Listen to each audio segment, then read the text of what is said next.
Hello and welcome अजीज साथियों, भाइयों और बहनों। इससे पिछली वीडियो में मैंने इजराइल पैलेस्टाइन कॉन्फ्लिक्ट पर एक सज्जन की निराधार बातों को स्पष्ट किया था। आज की इस वीडियो में उन्हीं द्वारा मोहम्मद सल्लल्लाहु अलैहि वसल्लम और उनके चरित्र पर और इस्लाम पर कुछ आक्षेप लगाए गए हैं, उनका उत्तर दूंगा। इन्होंने कहा कि मदीने के यहूदियों ने मोहम्मद सल्लल्लाहु अलैहि वसल्लम को मानने से इनकार कर दिया, यहाँ से यहूदियों के कत्लेआम की शुरुआत होती है। इन्होंने कहा यहूदियों का संहार सबसे पहले अरबों द्वारा किया गया।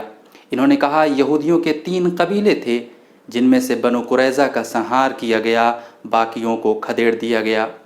इन्होंने कहा यहूदियों को मार दिया गया और महिलाओं को गुलाम बनाकर मदीने की मंडियों में बेचा गया। उसी में से एक नाम रेहाना का है।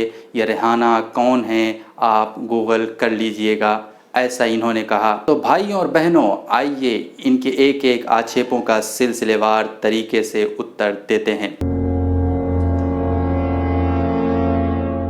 पहली बात, इन्होंने जो ये कहा कि मदीने के यहूदियों ने मोहम्मद को मानने से इनकार कर दिया, तो यहाँ से यहूदियों के कत्लेआम की शुरुआत होती है। इनकी ये बात बिल्कुल गलत, बेसलेस, निराधार, झूठी है। अगर इसको ये ज्ञात होना चाहिए कि मदीने में जब मोहम्मद सल्लल्लाहु अलैहि वसल्लम गए तो वहाँ के 8 ज्यूस ट्राइब से और क्रिश्चियन से और मुस्लिम से एक एग्रीमेंट हुआ जिसे मदीना एग्रीमेंट कहा जाता है। इस्लामिक स्टडीज़ के स्टूडेंट उसे मदीना चार्टर के नाम से भी जानते हैं। ये बहुत डिटेल में है, ये एग्रीमेंट, एक एक चीज़ों को इसमें एक्सप्लेन किया गया है। यहाँ संक्षेप में मैं कुछ बातें आपके सामने रखना चाहता हूँ कि इस्लाम ने उस समय के माइनॉरिटीज़ को, नॉन मुस्लिम्स को क्या राइट्स दिए गए। The security of God is equal for all groups. Non-Muslims member have political and cultural rights as Muslims. They have autonomy and freedom of religion. Non-Muslim take up the arms against the enemy of the nation and share the cost of the war. There is to be no treachery between the two. Non-Muslim are not obliged to take the part in the Muslim religious war. ये इस्लाम ने आज से 1400 साल पहले non Muslims को ये rights दिए। उन्हें उनके धर्म पर चलने की ना कि सिर्फ स्वतंत्रता थी, बल्कि उनके मामले उनकी धार्मिक किताबों से हल कराए जाते थे, जिसे दुनिया आज जिसकी मांग कर रही है, इस्लाम ने इसे बहुत पहले दिया। अगरच से मेरा ये प्रश्न है, अगर मारना ही उद्देश्य था, संहार करना ही उद्देश्य था, तो ये एग्रीमेंट क्यों किया? ये चीज़ें ये सिद्ध करती हैं कि आपको इस्लाम का बिल्कुल भी ज्ञान नहीं और आप बातें पूर्वाग्रह से ग्रसित और झूठी सिद्ध होती हैं। दूसरी बात, इन्होंने ये कहा कि यहूदियों के कबीले जिसमें बनु कुनैका, बनु कुरैज़ा और अबू नादिर था, बनु कुरैज़ा का संहार किया गया, बाकियों को खदेड़ दिया गया। इनकी ये बात भी बिल्कुल गलत है, झूठी है। इसे झूठी मैं इसलिए कह रहा कि इसके आगे और पीछे का संदर्भ इन्होंने नहीं बताया। ये घटना इस रूप में घटित ही नहीं हुई, बल्कि मदीना एग्रीमेंट जो हुआ था उसमें बनु कुनैका का ट्राइब भी सम्मिलित था। इसने एग्रीमेंट को तोड़ा, ट्रीटी को तोड़ा था और एक जघन्य अपराध को अंजाम दिया था। उसका इसे दंड दिया गया था, ना कि मोहम्मद का इनकार करने पर। इसे ध्यान रखिएगा। घटना यह है कि एक मुस्लिम महिला जा रही थी, बनु कुनैका ट्राइब के एक व्यक्ति ने उसके क्लॉथ को पिन किया और उसके कपड़े को फाड़ दिया। इस एक्ट ऑफ शेमिंग वुमेन को एक मुस्लिम ने देखा, उसने उस व्यक्ति को मार दिया। बदले में इस ज्यूस ट्राइब के कुछ ज्यूस आए, उस व्यक्ति को मार डाला। एक तो ये इन्होंने अपराध किया, दूसरे अपराधी का साथ दिया, जो महिला का संरक्षक है उसकी हत्या कर दी। इस जुर्म के, इस अपराध के लिए इन्हें दंडित किया गया था, ना कि मोहम्मद का इनकार करने पर। इसे ध्यान रखिएगा। और ये भी बहुत महत्वपूर्ण चीज ध्यान रखिएगा, उन्हें ये दंड बनी इस्राएली शरीयत के अनुसार, यानी यहूदियों के धर्म नियमावली के अनुसार दिया गया था।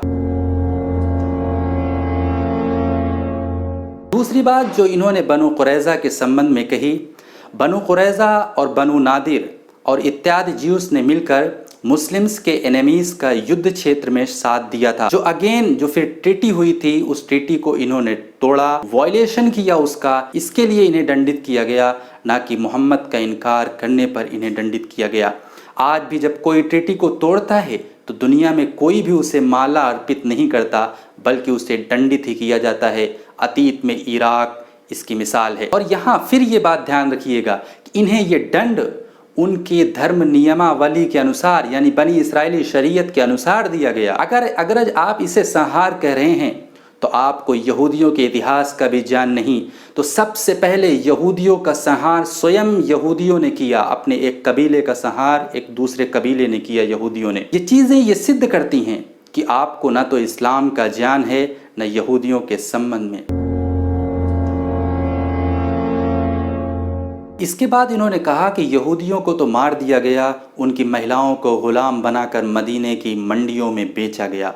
अगेन फिर इन्होंने बहुत बड़ा झूठ बोला। इन्होंने इस रूप में प्रस्तुत किया मानो यहूदियों को मार दिया गया और उनकी महिलाओं को गुलाम बनाकर मदीने की मंडियों में बेच दिया गया। ये बिल्कुल झूठी बात है। आपको ये ज्ञात होना चाहिए कि इस्लाम ने गुलामी को ख़त्म करने के लिए कुछ आवश्यक कदम उठाए थे। उनमें से पहला कदम एक ये भी था कि गुलामों का क्रय विक्रय नहीं किया जाएगा। जिस रूप में विजेता कौम पराजित कौम को गुलाम बनाकर उसके ऊपर अत्याचार करती है, वहां पर ऐसा इस रूप में कुछ भी नहीं हुआ, बल्कि यहूदियों को उनके जुर्म के लिए उन्हें दंडित किया गया और उनके महिलाओं को और बच्चों को छोड़ दिया गया। उन्हें अपने अधीन रखा और उन्हें वही खिलाया जो स्वयं खाते थे, उन्हें वही पहनाया जो स्वयं पहनते थे। ये इस्लाम की शिक्षा है।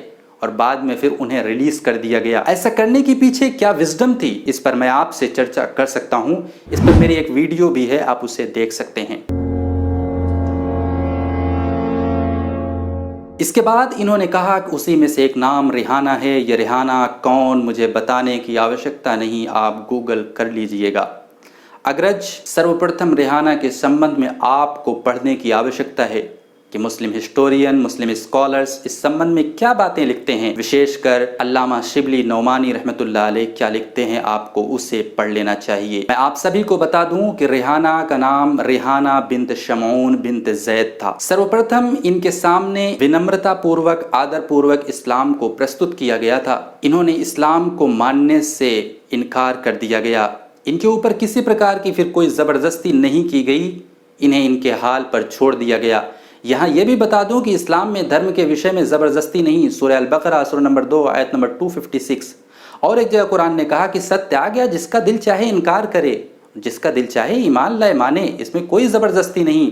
कोई तलवार की नोक पर या बंदूक की नकेल पर ईमान लाने पर किसी को विवश करता है तो ये पाप होगा, और वो ईमान ला भी ले तो वो स्वीकार नहीं होगा। और फिर बाद में रिहाना ने कुछ समय बाद अपनी स्वेच्छा से इस्लाम को स्वीकार किया और उनकी स्वेच्छा के अनुसार ही उनका विवाह हो गया।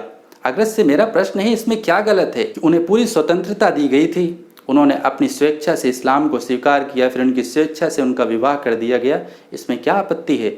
आज मुसलमानों के बीच उनका बहुत बड़ा स्टेटस है, वो मदर ऑफ बिलीवर्स हैं। ये मुसलमानों के दिलों में उनकी अजमत है। ये चीज़ें ये सिद्ध करती हैं कि आपको इस्लाम का ज्ञान नहीं। आपने आधी अधूरी बातें रखी, साक्ष्यों को तोड़ मरोड़ कर पेश किया और ये पूर्वाग्रह से ग्रसित होने का ही परिणाम है। ऐसा आपकी बातों से स्पष्ट होता है। आपके ज्ञान के लिए मैं ये भी बता दूं कि मोहम्मद सल्लल्लाहु अलैहि वसल्लम का और मदीने के यहूदियों से बहुत अच्छा संबंध था। वो अपने बहुत से मामले मोहम्मद सल्लल्लाहु अलैहि वसल्लम को हल कराने के लिए बुलाते थे। उसी में से एक मामला है रेप विक्टिम को न्याय दिलाने का। रेप विक्टिम को न्याय दिलाने के लिए यहूदियों ने मोहम्मद सल्लल्लाहु अलैहि वसल्लम को एक बार बुलाया तो आप अपने साथ हिब्रू को जानने वाले व्यक्ति को भी ले गए। आप जब वहाँ पहुँचे तो यहूदियों ने अरब के कल्चर के अनुसार आपको एक गद्दी पर बिठाया। आपने कहा तौरेत को लाओ। जब तौरेत को लाया गया तो आप उस गद्दी से उतर कर नीचे जमीन पर बैठ गए, उसे ऊपर रखा और फिर आपने ऐतिहासिक शब्द कहे कि मैं इसके नाजिल करने वाले और इस किताब पर ईमान लाता हूँ। उसके बाद फिर आपने उसके अनुसार न्याय किया। ये थे इस्लाम के यहूदियों से संबंध, और इस बात को जो न्याय प्रिय ज्यूज हैं वो एक्सेप्ट करते हैं। वो अपना गोल्डन जेविश एरा मुस्लिम काल को मानते हैं। मैं इसे अभी आगे आपके सामने रखूंगा।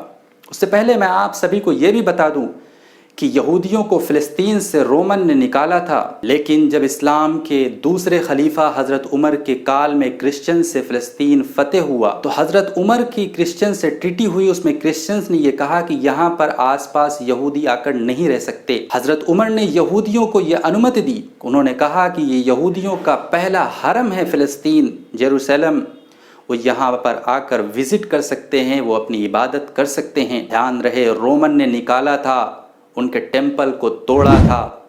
इस्लाम ने उन पर यह उपकार किया कि उन्हें वहां आने की अनुमति दी। आपने कहा कि इस्लाम की आक्रामकता प्रतीत होती है, इस्लाम एक राजनीतिक आंदोलन प्रतीत होता है। मेरा आपसे प्रश्न है, क्या यही आक्रामकता है? क्या इसी राजनीतिक आंदोलन की आप बात कर रहे हैं? एक चीज और यहाँ पर मैं बताना चाहता हूँ, जब हजरत उमर फिलिस्तीन गए तो वहां पर क्रिश्चियन से जो वार्ता हो रही थी, उसी बीच नमाज का समय हुआ तो आप चर्च में थे, तो वहाँ के प्रीस्ट ने कहा कि आप नमाज यहीं कर लीजिए। हजरत उमर ने वहाँ नमाज पढ़ने से मना कर दिया, ये कहते हुए कि मेरे बाद के आने वाले मुसलमान कहीं तुम्हारे इस चर्च को तोड़कर इसे मस्जिद न बना दें, ये कहते हुए कि यहाँ उनके खलीफा ने नमाज पढ़ी थी। ये थी इस्लाम की सहिष्णुता, ये थी इस्लाम की दूरदर्शिता दूसरे धार्मिक स्थलों की रक्षा के लिए कि कहीं भविष्य में भी उनको कोई हानि ना पहुंचाए। इतना संवेदनशीलता है इस्लाम में इस चीज़ को लेकर, और आपने इसे इस रूप में प्रस्तुत किया कि मानो वो आक्रामकता से फैला और राजनीतिक आंदोलन है।